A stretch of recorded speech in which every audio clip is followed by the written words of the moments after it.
Hello students, आज हमारा जो टॉपिक है वो है रॉल्स लॉ। काफ़ी इंपॉर्टेंट टॉपिक है एग्जाम पर्पज से भी।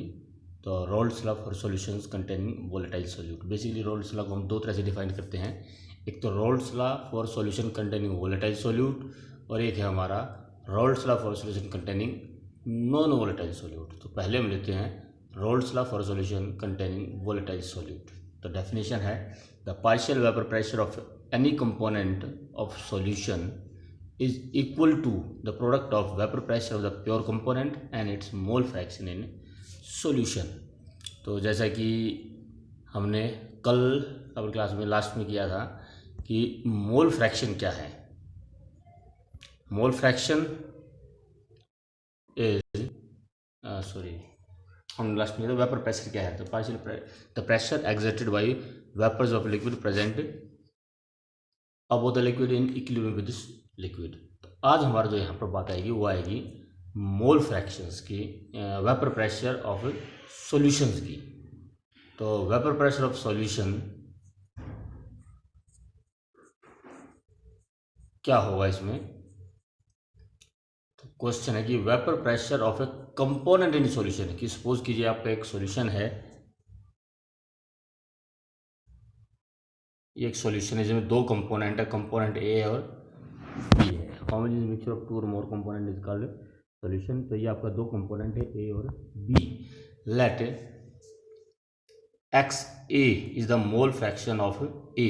मोल फ्रैक्शन आपको मालूम होता है moles of A divide by total moles. और इसी तरह से let x B is the mole fraction of B, moles of B divided by total moles। तो according to this Raoult's law, vapor pressure of A, यहाँ जो A का vapour pressure होगा that will be equal to PA। Vapour pressure of A is directly proportional to mole fraction of A। A का जो यहाँ पर vapour pressure होगा वो सॉल्यूशन के अंदर A के मोल फ्रैक्शन के डायरेक्टली प्रोपोर्शनल होगा, या फिर PA is equal to P note A x A, where P note A क्या है, P note A is the vapor pressure of pure component A। Vapour pressure of pure component A। Pure component मतलब जब A का mole fraction 1 हो। A का mole fraction 1 होने का मतलब है moles of A divide by moles of A। वहाँ मोल्स ऑफ B जो है वो 0 होगा, तब आपका प्योर कंपोनेंट हो जाता है। जब किसी भी कंपोनेंट का मोल फ्रैक्शन 1 हो, इसका मतलब वो प्योर स्टेट में, कोई और कंपोनेंट उसके अंदर मिक्स नहीं है। तो सॉल्यूशन अगर प्योर है या कंपोनेंट प्योर है तो उसका वेपर प्रेशर माना जाता है P नोट A। और अगर सॉल्यूशन में है तो सॉल्यूशन में उसका अगर मोल फ्रैक्शन एक्स ए है तो P note A multiplied by x A, that will be the vapour pressure of that component in solution. इसी तरह से वेपर प्रेशर ऑफ B जो होगा हमारा वो होगा P note B, vapour pressure of pure B multiplied by mole fraction of B। और Dalton law के हिसाब से टोटल वेपर प्रेशर कितना हो जाएगा। टोटल वेपर प्रेशर जो होगा वो दोनों के वेपर प्रेशर के सम के इक्वल होगा डाल्टन लॉ के according. Total pressure is equal to sum of the pressure of the individual component in a mixture of gases. तो टोटल जो हमारा सॉल्यूशन का वेपर प्रेशर होगा PS, वो हो जाएगा PA plus PB।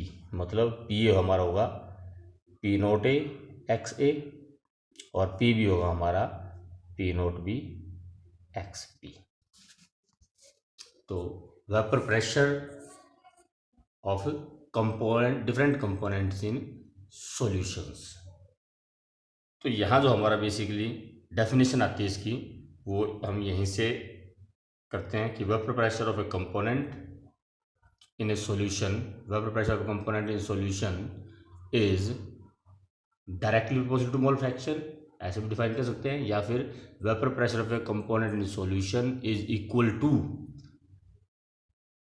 Product of mole fraction of that component multiplied by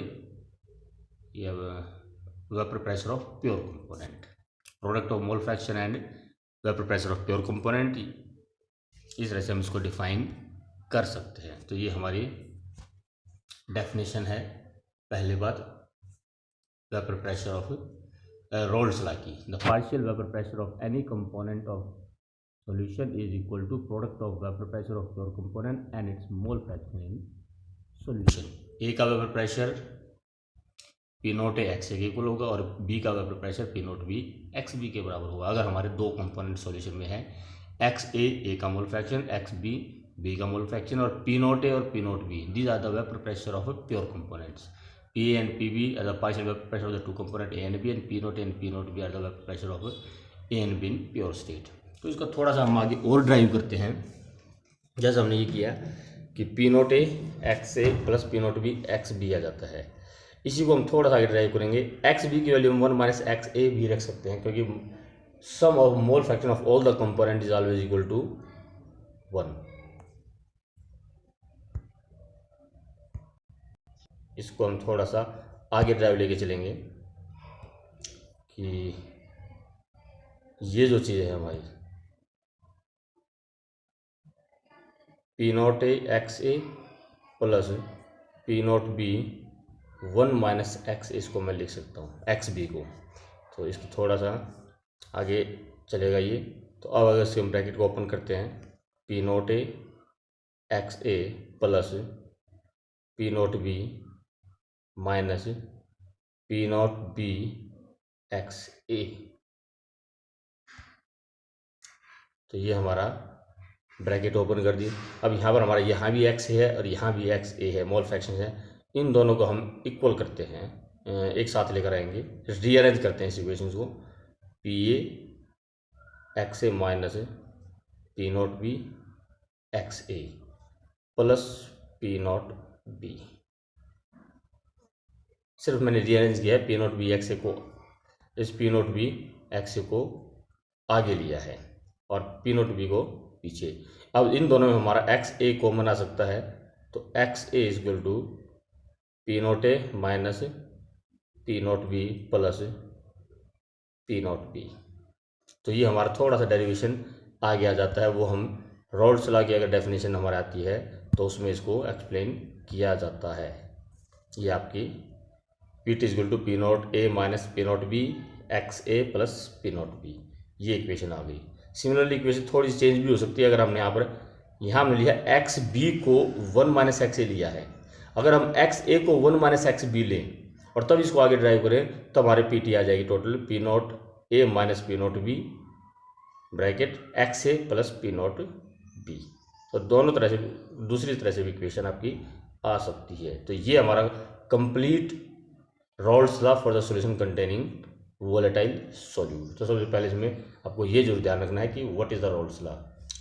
roles law, vapour pressure of a component is equal to product of vapour pressure of pure component and its mole fraction in solution, दोनों में कोई भी component हो। This is about Raoult's law for solution containing volatile solute.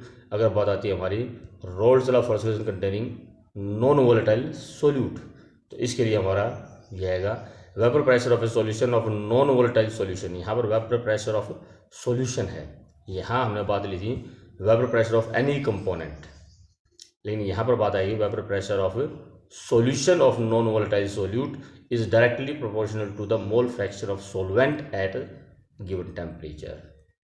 क्या कारण है इसका, क्यों इतना चेंज किया हमने, चलिए देखते हैं जरा इसको।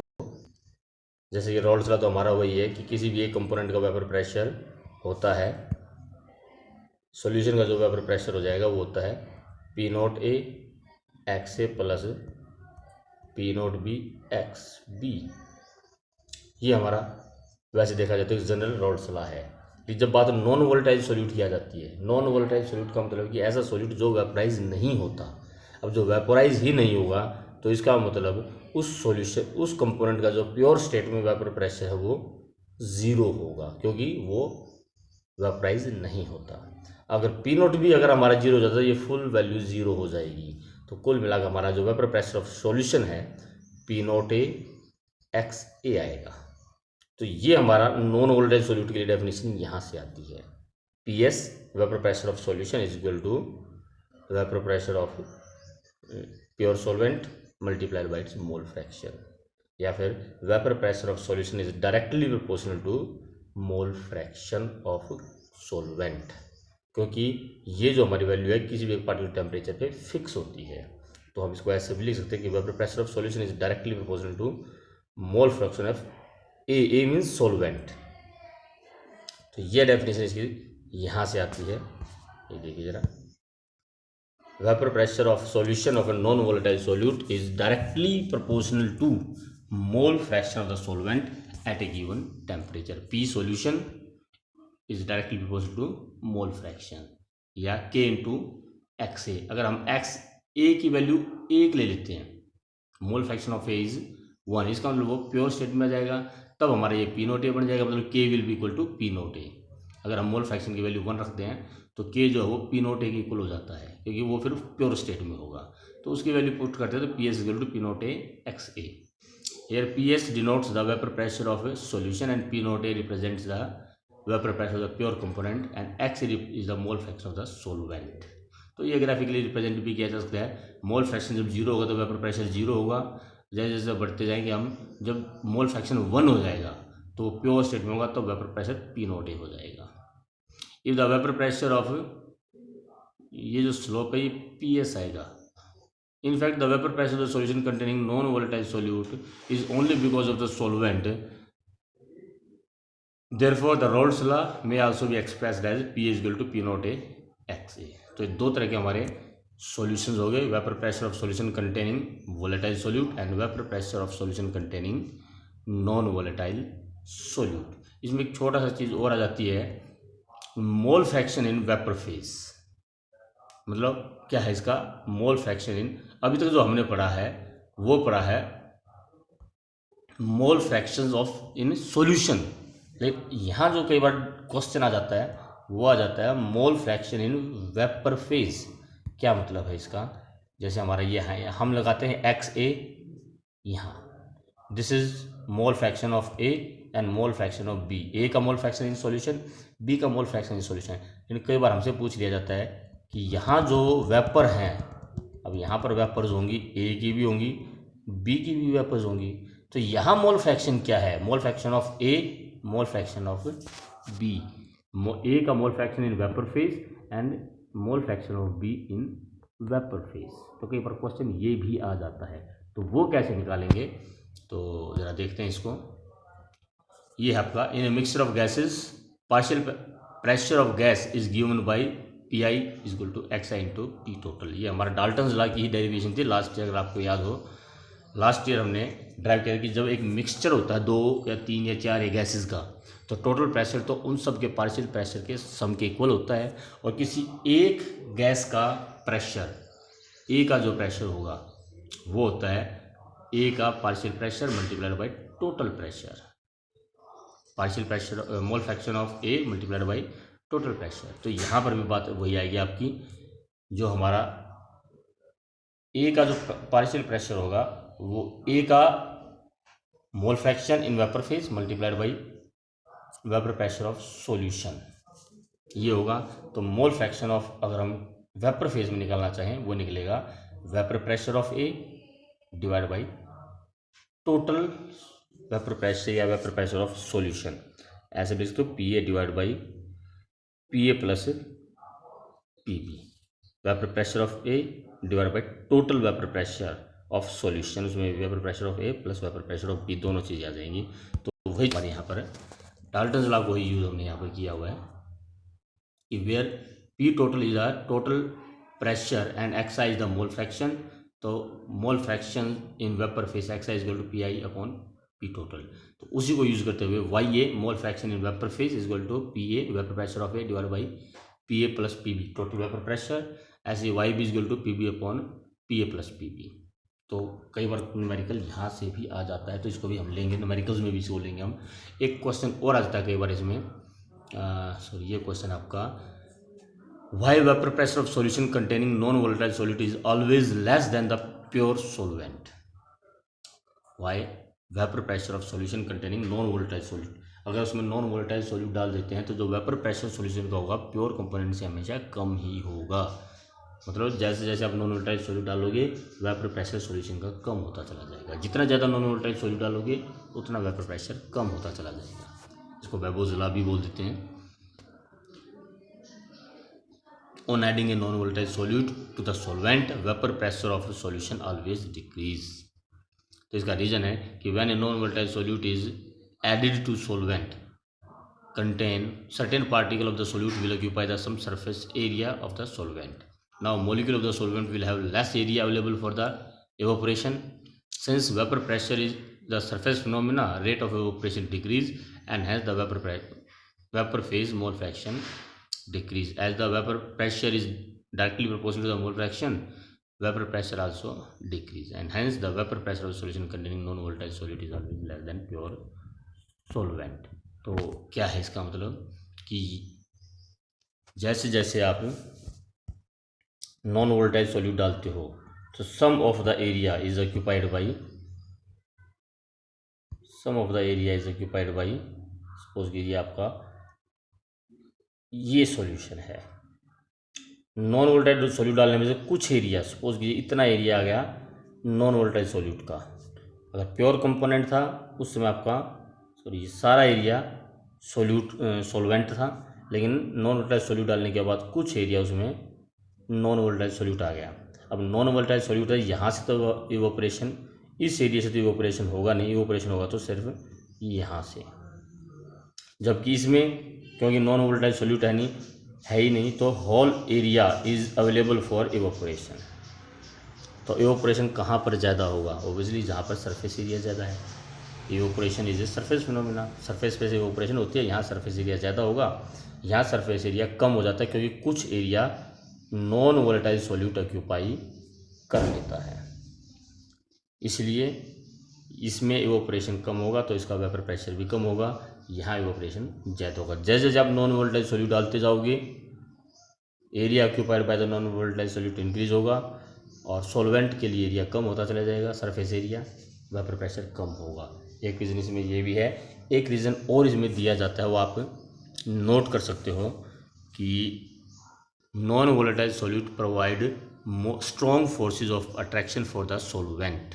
इसको लिख लेना, इसमें नहीं गिवन है कि non volatile solute provide stronger forces of attraction for solvent molecule and hence vapor pressure decrease। एक ये लाइन बीच में साइड पॉइंट बनाकर लिख, तो दो पॉइंट, दो रीजन हो गए। पहला इसमें ये गिवन है और दूसरा जो मैंने भी बताया। तो उसके बाद अब ये आपका रोल्स लॉ हो गया। और रोल्स लॉ के बेस पर दो तरह के सॉल्यूशन होते हैं, आइडियल और नॉन आइडियल, वो तो हम कर लेंगे, लेकिन आज इनसे रिलेटेड दो न्यूमेरिकल्स करते हैं। अब इसमें हमारा पहला न्यूमेरिकल है vapour pressure of ethanol and methanol are 45 and 44.5 mm and 88.7 mm। A solution is prepared by mixing 60 gram of ethanol and 40 gram of methanol। Assuming the solution be ideal, calculate the vapor pressure of the solution। तो इसमें हमारा numerical में क्या है देखिए जरा।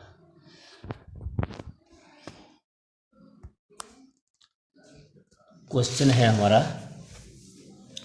कि vapour pressure of ethanol and methanol are 44.5 and 88.7 mm of mercury. ये प्योर कंपोनेंट हो गए। इथेनॉल अगर प्योर है, प्योर इथेनॉल पीई ले रहा हूँ मैं इसको, इसका जो वेपर प्रेशर है प्योर स्टेट में पी नोट ए, तो पी नोट ई वो तो है हमारा 44.5 mm। और अगर मिथेनॉल है एम तो वो है 88.7 mm ऑफ मर्करी। अब ध्यान रखना ये इथेनॉल है जिसका फार्मूला होता है C2H5OH और ये हमारा मिथेनॉल जिसका फार्मूला होता है CH3OH। और हमें बताना था, क्वेश्चन था हमारा कि solution is prepared by mixing 60 gram of ethanol and 40 gram of methanol. तो एक सॉल्यूशन प्रिपेयर किया गया जिसमें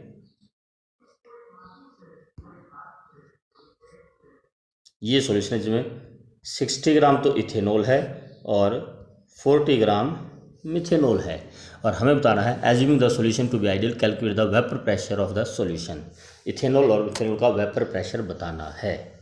और PA, अब जैसा कि रोल्स लॉ के अकॉर्डिंग है, PE vapour pressure of ethanol, vapour pressure of ethanol जो होगा वो होगा P naught E into mole fraction of ethanol. अब पहले तो इसमें मोल फ्रैक्शन निकालना पड़ेगा। इथेनॉल के कितने मोल हो गए यहाँ पर, इथेनॉल देखिए जरा, मोलिकुलर मास इथेनॉल का होगा बाद में 24, 24 और 6 30, 30 और 16 46, 46 तो इसका मोलिकुलर मास हो गया। तो इसका मोल्स कितने हो जाएंगे, 60 ग्राम है इथेनॉल है हमारा, 60 gram divide by 46, 60 divide by 46, these are the moles of ethanol. Methanol के मोल भी लिखते हैं, मैं इनको यहाँ लिखने की वजह इस तरफ कर देता हूँ। यहाँ इथेनॉल के मोल हो गए 60 डिवाइड बाई 46, और जो मिथेनॉल है इसके मोल हो जाएंगे, तो पहले तो मॉलिक्यूलर फार्मूला मिथेनॉल का 12 और 4 16, 16 और 16 32, और हमने ये लिया है इसमें अकॉर्डिंग टू क्वेश्चन 40 ग्राम, ये हमारा 40 ग्राम है। तो इसके जो मोल हो जाएंगे वो हो जाएंगे 40 डिवाइड बाई 32। तो 1.25 मोल्स तो हो गए, 1.25 मोल्स तो हो गए मिथेनॉल के 1.25, और इसके जो मोल्स हो जाएंगे वो हमारे अप्रोक्सीमेटली 1.25 के करीब ये भी आएंगे आपके। चलो एक बार ज़रा कैलकुलेटर से कर लेते हैं।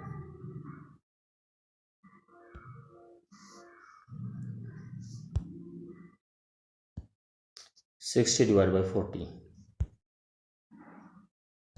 60 डिवाइडेड बाई 46, 1.3, तो 1.3 मोल्स हो गए हमारे।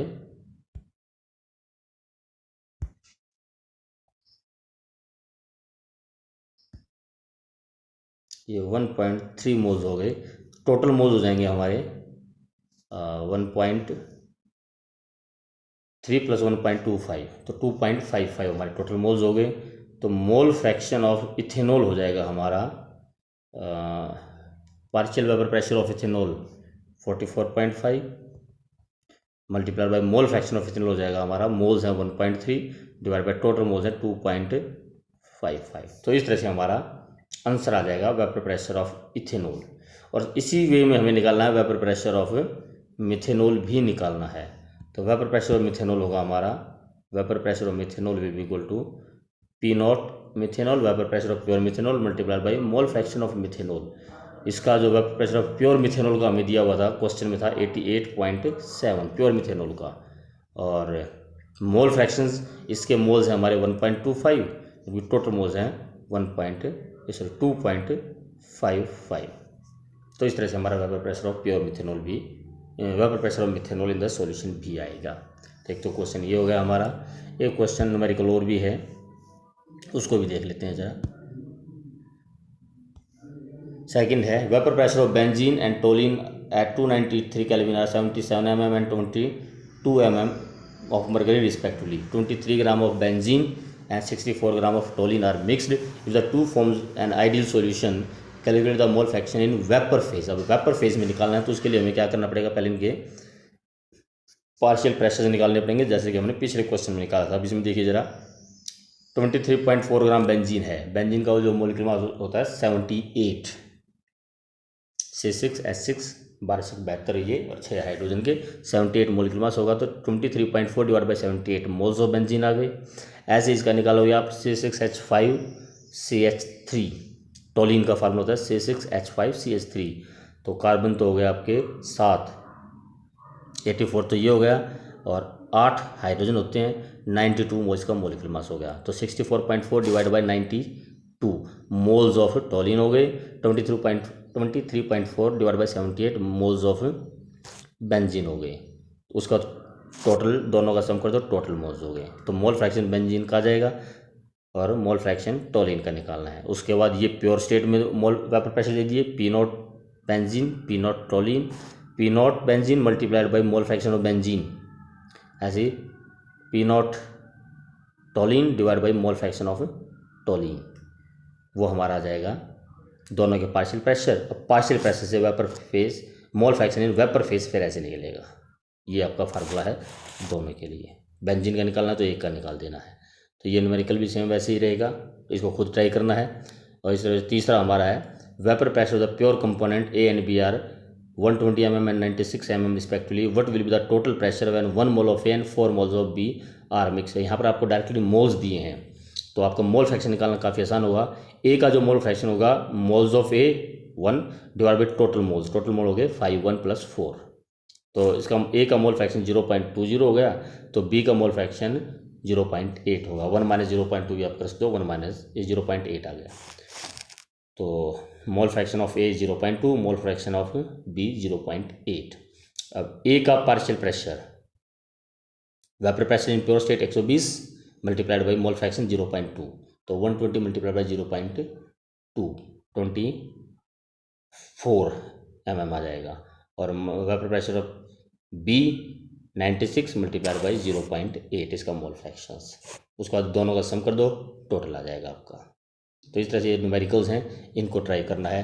तो एक टॉपिक हमारा आज का छोटा सा टॉपिक है रोल्स लॉ। इसके बाद इससे इसी टॉपिक पर बेस्ड हमारे सॉल्यूशंस हैं 2, आइडियल और नॉन आइडियल। काफ़ी लंबी वीडियो जाएगी, तो वो हम अपने नेक्स्ट वीडियो में लेंगे, आइडियल और नॉन आइडियल सॉल्यूशंस क्या होते हैं। Thank you.